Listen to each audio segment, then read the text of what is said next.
So this is the BF109 from VEVOR. I normally think of VEVOR as a tools company, but check out this RC plane. This thing is so cool. I have had a great time today flying it.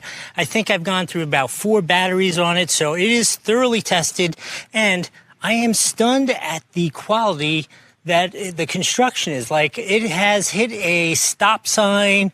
I think I hit a telephone pole, definitely hit a tree or two, and definitely dumped it trying to land it more than once.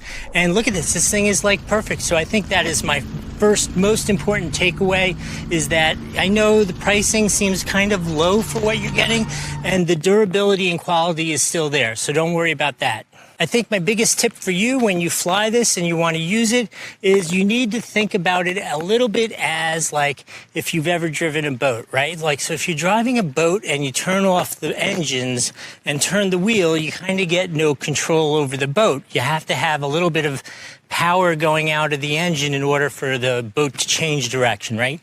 This is a little similar too, because there is no directional control from a rudder per se. It is differential power going to these motors, which is going to control the direction, right? So if you're turning and you think you're going to coast and turn, it's going to go straight. You need to give it a little bit of power while you're turning, and it'll carve that turn just like you want it to. Having said that and talked about it carving turns, you do need to know that in windy conditions, not terribly good, light winds, you can still see the difference. Like if you're flying, like if you look at these trees, this is about as light of a wind as you get here in southern Florida today, and like perfect conditions for me to try this out. And even in these light winds, I could really tell the difference when I was going downwind or into the wind.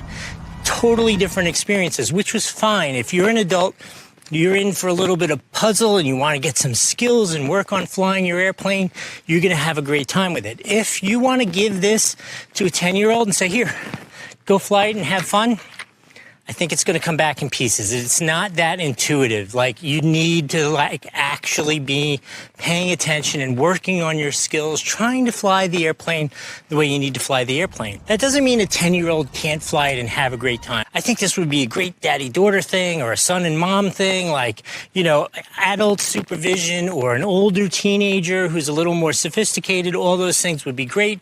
Just not, you know, here's the gift, 10-year-old, go play with it. That's not going to go well.